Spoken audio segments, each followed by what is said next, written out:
Kita akan bertanya langsung pada Triksi. Selamat malam Triksi. Bagaimana kondisi terkini di gerbang tol Cikatama? Ya, nampaknya sudah mulai sedikit terurai karena kami juga sudah melihat kalau dibandingkan dengan beberapa menit yang lalu atau 15 menit yang lalu sudah mulai ada pergerakan selepas dari gerbang tol Cikampek Utama, terutama di jalur utama Andre dan juga saudara. Tapi memang kalau di jalur kontraflow nampaknya memang masih cukup padat karena dari gardu tol yang disediakan untuk jalur kontraflow ini nanti akan menyempit ataupun juga hanya menjadi 2 lajur saja, sehingga tentu terjadi bottleneck beberapa titik ya sebelum masuk ke lajur kontraflow, karena yang diterapkan dari KM 70 sampai dengan KM 36 adalah lajur kontraflow saja.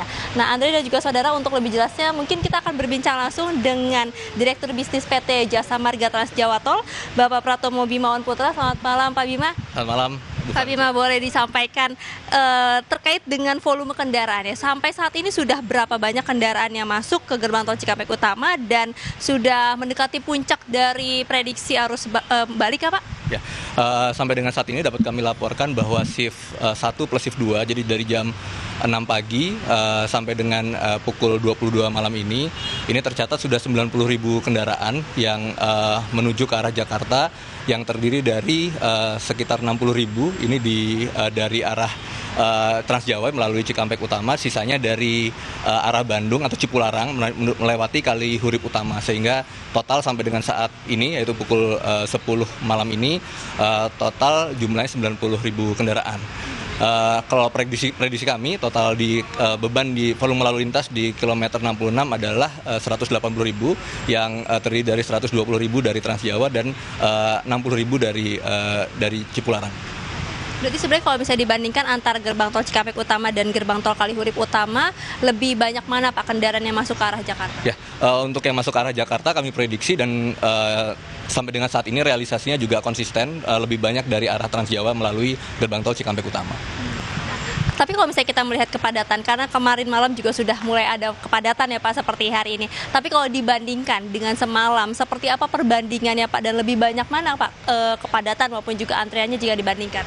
Ya, jika untuk di gerbang tol Cikampek Utama sendiri ada sampai dengan pukul 10 ini ada sedikit kenaikan jika dibandingkan dengan kemarin. Jadi kalau kemarin itu sekitar di 50 ribuan, kalau sampai 50 sekian ya, hampir 60 sampai dengan pukul 10 malam ini. Nah, untuk hari ini sudah di 60.000. Jadi sedikit lebih tinggi dibandingkan hari kemarin untuk gerbang tol Cikampek Utama.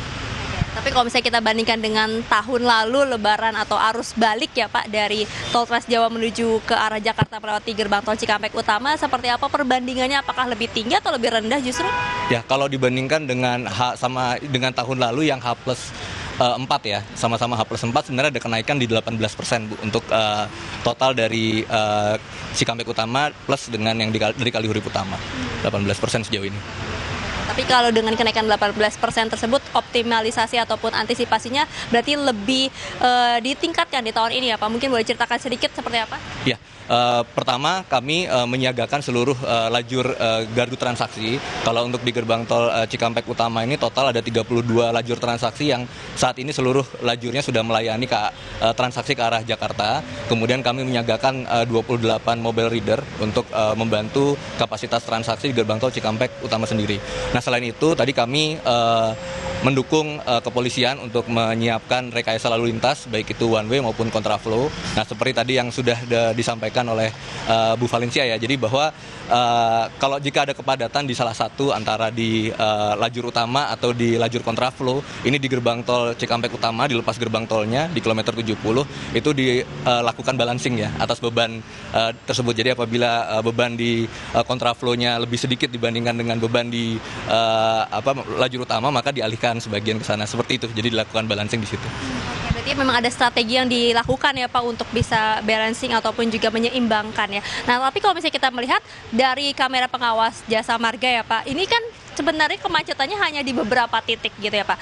Mungkin bisa disampaikan apakah sama saja seperti yang kemarin titik-titik kemacetannya atau ada perubahan, dan mungkin kalau misalnya dari pantauan Jasa Marga sendiri apa saja Pak yang sudah dilakukan sampai saat ini untuk bisa mengurai kepadatan seperti yang semalam Pak? Ya, Jadi kalau beberapa hal yang kepadatan yang paling sering kami lihat adalah di rest area.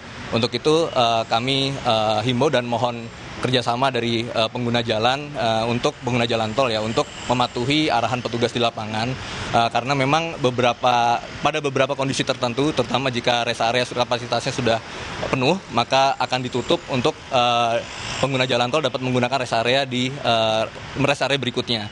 Nah, yang terjadi memang kepadatan ini di rest area pengguna jalan seringkali memaksakan untuk berhenti memarkir kendaraannya bahkan di beberapa kesempatan melalui pantauan CCTV kami itu sampai 2 lajur ya parkir kendaraan. Untuk itu kami mohon dari pengguna jalan juga nanti dapat mengelola memanage perjalanannya dengan lebih baik. Selain itu juga kami lihat ada beberapa kendaraan yang mengalami gangguan baik itu di lajur utama maupun di lajur kontraflow. Nah, ini menyiapkan kendaraan itu menjadi hal yang kami harapkan juga menjadi perhatian dari pengguna jalan ya untuk memastikan bahwa kendaraannya prima ketika melewati jalan tol. Nah, selain itu upaya lebih kami dalam melayani arus balik ini diantaranya kami sudah menyiapkan lane control system.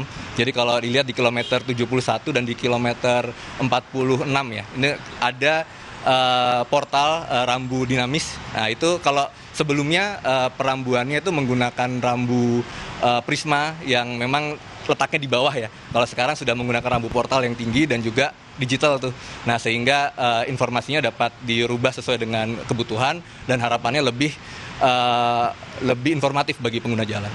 Selain itu juga kami mengoperasikan fungsional Jakarta Cikampek Selatan yang baru saja ditutup nih pukul 10 tadi gitu. Nanti kalau misalnya sudah ditutup tol fungsional Japek 2 ini berarti arus lalu lintas ataupun juga volume kendaraan sudah mulai teratasi ya Pak? Ya, kami lihat juga sudah mulai melandai ya kalau sekarang volume lalu lintasnya dan kami siap sih jika nanti memang ada lonjakan-lonjakan lalu lintas lagi. Nah, walaupun tadi sudah ditutup, tapi tetap di standby-kan untuk fungsional Japek Selatan tadi. Kalau misalnya ngelihat keadaan saat ini, apakah nanti akan lebih parah lagi atau ini sudah mulai menurun Pak kalau misalnya dilihat Pak? Kami masih memantau ya, tapi memang kalau berdasarkan prediksi kami, memang hari ini masih kami prediksi menjadi puncak arus balik ya, dan kami masih terus memantau dan berkoordinasi dengan kepolisian terkait rekomendasi atas rekayasa lalu lintas ya, keberlangsungan rekayasa lalu lintas yang sedang disiapkan dan sedang berlangsung saat ini. Boleh mungkin Pak sedikit Pak disampaikan kalau misalnya untuk pengguna jalan ataupun juga pengendara yang melalui jalan tol Jakarta Cikampek ya khususnya, adakah petugas-petugas jasa marga yang disiagakan ini di mana saja dan apa saja Pak nanti yang bisa diberikan begitu Pak dari petugas? Utamanya sebenarnya kami percaya sekarang pengguna jalan sudah aktif menggunakan smartphone ya.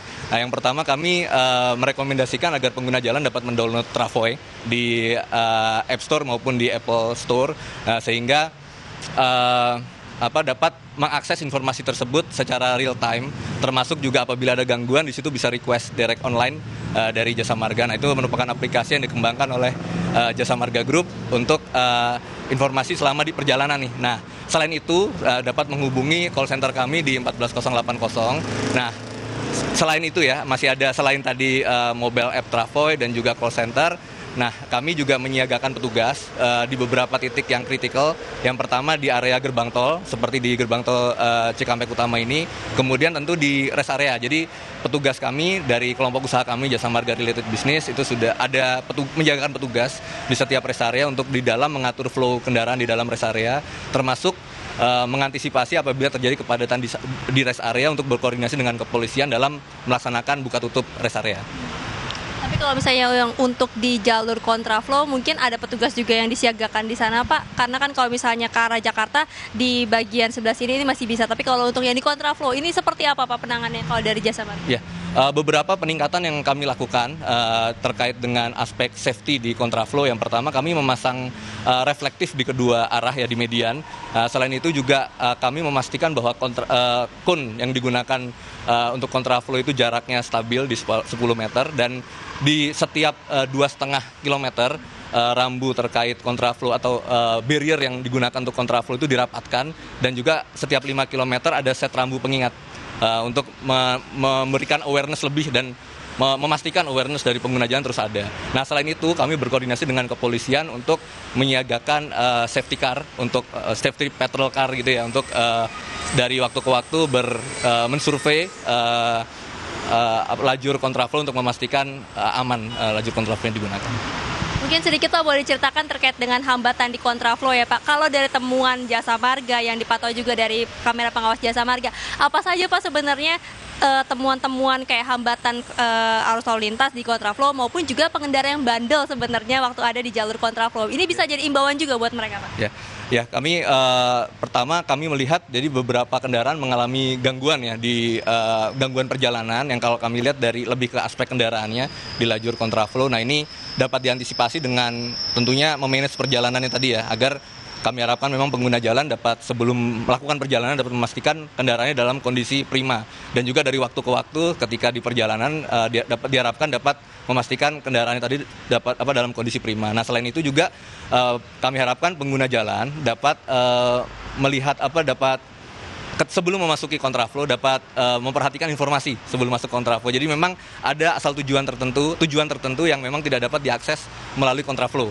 Nah, ini agar menjadi perhatian ya. Jadi ketika misalkan jika ingin menuju ke arah Cipularang gitu ya, nah tidak dapat menggunakan lajur kontraflow di kilometer 70 ini gitu ya. Nah, seperti itu. Jadi kami harapkan pengguna jalan juga dapat aktif melihat rambu, membaca rambu dan juga mematuhi arahan petugas di lapangan.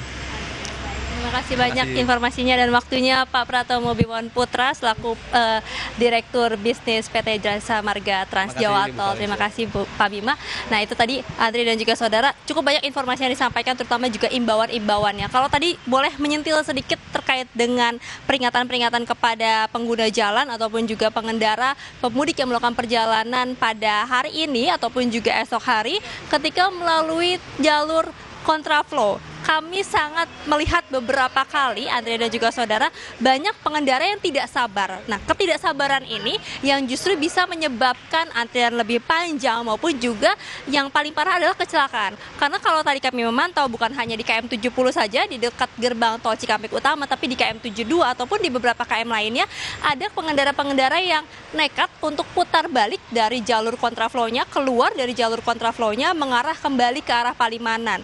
Lalu kemudian juga ada yang memaksa membuka pagar pembatas ataupun juga kon yang tadi dipasang, karena itu sudah ditingkatkan ya, padahal sebenarnya konnya pembatasnya sudah dirapatkan agar tidak ada pengendara yang istilahnya bandel untuk menembus gitu ataupun juga beralih jalur dari kontraflow, membuka pembatasnya sendiri untuk masuk ke jalur utama. Nah, ini yang kami sering lihat beberapa kali, Andre dan juga saudara, yang kembali diingatkan bagaimana itu bisa menghambat perjalanan, membuat antrian panjang dan juga bisa membuat kecelakaan. Kecelakaan bukan hanya bagi dirinya sendiri tapi juga bagi pengendara lain baik yang di belakang maupun juga dari kendaraan-kendaraan yang dari arah sebaliknya. Karena kita mengingat bagaimana kontraflow ini masih ada juga kendaraan yang masuk ataupun juga datang dari arah Jakarta menuju arah Palimanan. Namun memang kalau misalnya di KM 70 atau di tol Jakarta Cikampek memang dilakukan penutupan, sehingga di saat ini yang terlihat memang banyak full kendaraan menuju ke arah Jakarta. Tapi sebenarnya ini jalur kontraflow, Andri dan juga saudara, jadi masih ada satu lajur yang disediakan. Tapi memang untuk gardu tolnya tadi dioptimalkan untuk kendaraan-kendaraan yang mengarah ke Jakarta. Nah, tapi kalau misalnya di tempat lain seperti misalnya tadi kami lihat selepas di KM ataupun juga kendaraan-kendaraan yang selepas MBZ begitu ya menuju ke arah Palimanan itu masih dibuka. Nah, yang tadi sempat diinformasikan adalah bagaimana di jalur kontraflow ini pun mempengaruhi jalur-jalur di searah sebaliknya yang kemudian juga bisa berbahaya. Maka dari itu untuk pengguna jalan yang memasuki kontraflow tadi diingatkan untuk kembali berhati-hati dan juga bersabar ketika memang sudah memasuki jalur kontraflow. Nah, yang juga diingatkan Andre dan juga saudara adalah terkait dengan pengendara yang memang sudah kelelahan karena memang cukup panjang perjalanan ya dari Semarang, kemudian juga masuk KM 414 dan disampaikan juga ini ruas jalannya ataupun medan jalannya lurus, panjang lurus sehingga ini bisa membuat pengendara terlena karena kalau misalnya kelelahan bisa mengantuk ataupun juga kecapean. Jadi makanya diimbau lagi jika memang sudah dalam tidak kondisi yang fit untuk segera melipir melakukan peristirahatan di rest area terdekat, atau ketika rest area penuh bisa mengambil jalur keluar terdekat untuk bisa beristirahat di jalur arteri untuk nantinya bisa kembali lagi masuk ke jalur tol ataupun juga tol Jakarta Cikampek untuk kembali meneruskan perjalanan. Nah, sedikit kami ulas Andri dan juga saudara terkait dengan arus lalu lintas saat ini. Kalau kami lihat ya, bisa dipantau juga secara langsung bahwa memang di jalur utama sudah mulai lancar, lengang begitu ya. Berarti ini penguraian-penguraian seperti di titik KM 66, kemudian di KM 62 dan 52 yang merupakan rest area sudah mulai sedikit terurai, dan juga sudah mulai ada kecepatan atau laju kendaraan yang sudah mulai normal, sehingga ini juga berdampak baik kepada kendaraan-kendaraan di belakangnya, terutama khususnya adalah selepas dari gerbang tol Cikampek Utama.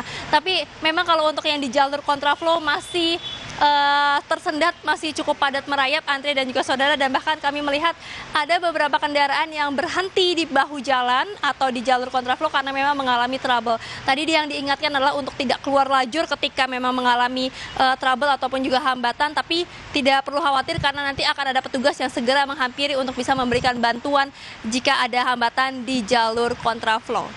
Andre.